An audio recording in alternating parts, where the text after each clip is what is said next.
Hey guys, welcome to BHU psychology. I hope आप सब अच्छे होंगे। सो आज इस वीडियो में हम सॉल्व करेंगे पोस्ट हॉक कंपैरिजन। ये है न्यूमैन से, ठीक है।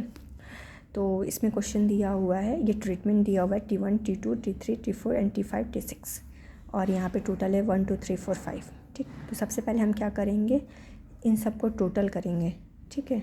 टोटल कर लेंगे, इसको टोटल करेंगे 50 आएगा, इसको करेंगे 70 75 65 45 55, ठीक है।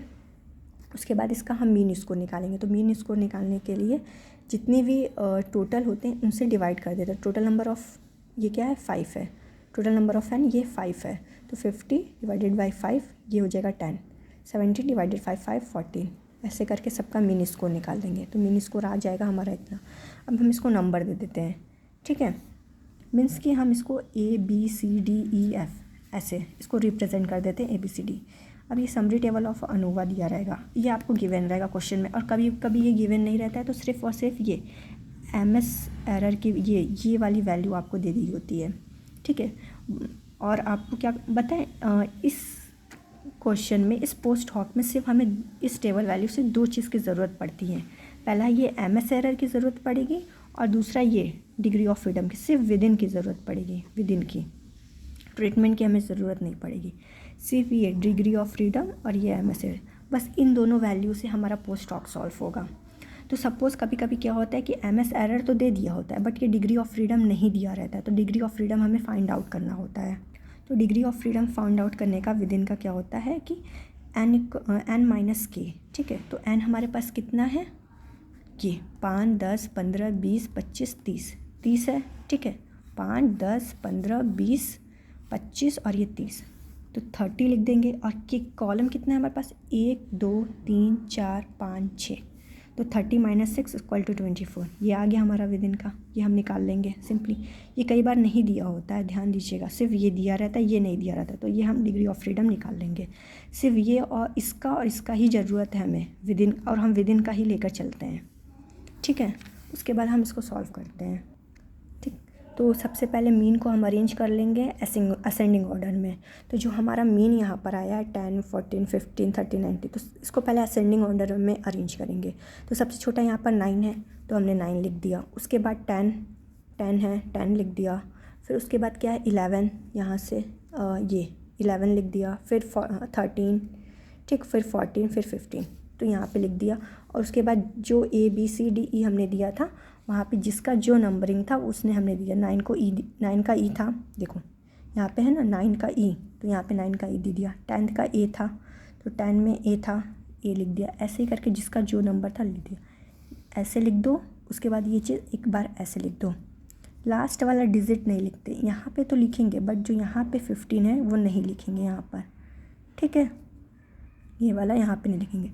जैसे 9 10 11 13 14 लिखा, 9 10 11 13 14 15 लिखा, बट 15 यहाँ लिखेंगे लेकिन यहाँ नहीं लिखेंगे, ठीक। यहाँ पे क्रॉस कर देते हैं, ठीक है। उसके बाद हम क्या करेंगे, देखो 9 में से 9 गया 0 गया, फिर 9 में से 10 गया 1, ठीक है। उसके बाद 9 में से 11 गया 2, फिर 9 में से 13 गया 4, 9 में से 14 गया 5, 9 में से 15 गया 6, माइनस करते चलना है बस सबको, ठीक। उसके बाद 10 लेंगे। अब 10 को 9 से नहीं करेंगे, 10 को 10 से स्टार्ट करेंगे, ठीक। 10 से 10 गया 0, 10 से 11 गया 1, 10 में से 13 को सेपरेट करो 3, फिर इससे इसको सेपरेट करो 4, फिर इसको इससे 5। उसके बाद 13 लेंगे, 13 का 13 से स्टार्ट करेंगे, ठीक। 13 में से 13 गया 0, फिर 2, फिर 3, फिर 4, फिर 14 का 14 से करेंगे 0, फिर 1 2, फिर उसके बाद 15 का क्या आ जाएगा, कुछ नहीं, 0 ख़त्म, ठीक है। ऐसे करके मतलब लेकर चलना है, ठीक। उसके बाद हम डायगोनलीज़ को मिला देंगे, ऐसे ऐसे ऐसे डायगोनली जाएंगे, ठीक। ऐसे ऐसे पहले डायगोनल बनाएंगे। एक डायगोनल बनाने के बाद इसमें देखेंगे सबसे बड़ा रेंज इसमें कौन सा आ रहा है, तो इसमें 2 आ रहा है, 2 लिख दिया।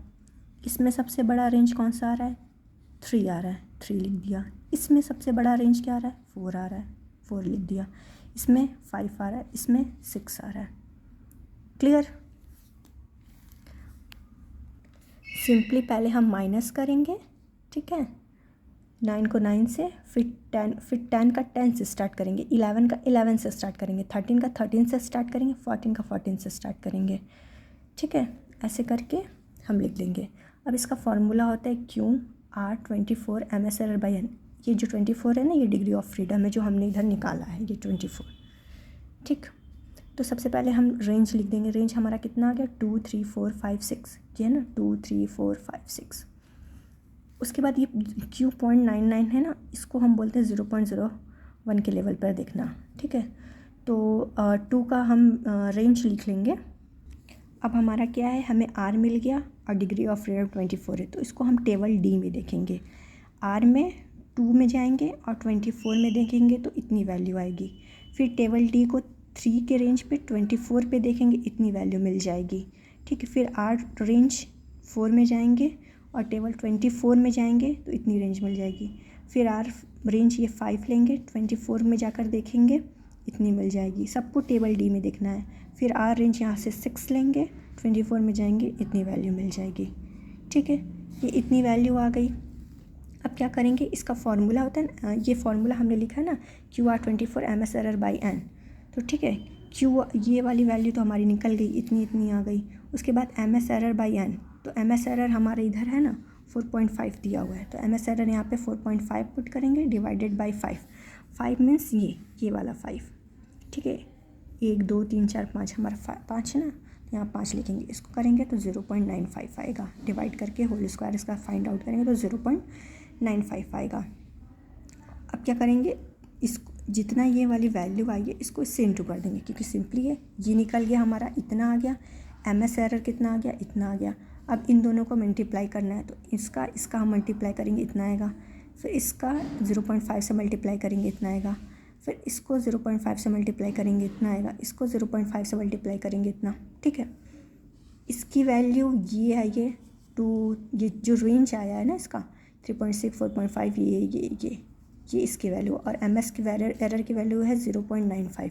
तो सबका सबसे इंटू करते जाएंगे। ठीक है, 6 रेंज तक। फिर इसके बाद क्या करेंगे, जो 2 रेंज की वैल्यू आई है 3.76 पुट करेंगे, 4.31 ये पुट करेंगे, 4.66 ये पुट कर देंगे। फिर 5 रेंज की क्या आई है 5.91 पुट करेंगे। 6 रेंज की क्या आई है 5.10 पुट कर देंगे। ठीक है, उसके बाद यहाँ पे देखेंगे कि इस रेंज में सबसे सिग्निफिकेंट कौन सी वैल्यू आ रही है, हाईली सिग्निफिकेंट। तो इस दोनों में से देखेंगे कि इन दोनों में से कौन सी वैल्यू बढ़ी है, ये वैल्यू बढ़ी है। ठीक, तो ये सिग्निफिकेंट नहीं, ये नॉन सिग्निफिकेंट हुआ। तो ये क्या है, ये भी नॉन सिग्निफिकेंट हुआ, क्योंकि ये वाली वैल्यू छोटी है। ठीक है, फिर ये वाली वैल्यू छोटी है, बट ये वाली वैल्यू इससे बड़ी है। 4.91 से ये वाली वैल्यू बड़ी है, तो ये क्या हुआ, सिग्निफिकेंट। फिर ये वाली वैल्यू से क्या हुआ, ये बड़ी है। तो इन दोनों में से कौन सी वैल्यू ज़्यादा बड़ी है, कि 6 वाली ज़्यादा बड़ी है, 5 तो छोटी है, 6 ज़्यादा बड़ी है, तो ये क्या हुआ, हाईली सिग्निफिकेंट हुआ। ठीक है, ये भी सिग्निफिकेंट हुआ, बट ये हाईली सिग्निफिकेंट हुआ। तो हम इसमें 2 लेंगे। तो सबसे पहले इसमें हम जाएंगे, देखेंगे E, और इधर से जाएंगे देखेंगे C। तो यहाँ पे हम C और E, मतलब C और E यहाँ पे कहाँ लाई कर रहा है, ये हमने C लिया था और हमने E लिया था। तो C मतलब ये ऊपर जाएंगे T3, और ये हमने लिया था T5, तो हमने ये लिखा है T3 और T5 पे सिग्निफिकेंट इंट्रैक्शन सबसे ज़्यादा है। ठीक, और उसके बाद ऐसे ही हम 5 का ले लेंगे।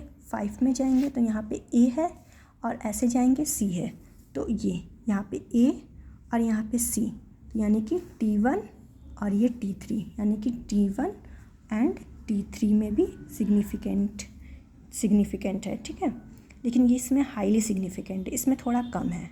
ठीक है, तो यही है पोस्ट हॉक। आई होप आपको समझ में आया होगा। अगर कुछ भी समझ में नहीं आया तो आप मुझे कमेंट सेक्शन में पूछ सकते हैं। अगर वीडियो अच्छी लगी हो तो please like and subscribe my channel. Thank you for watching.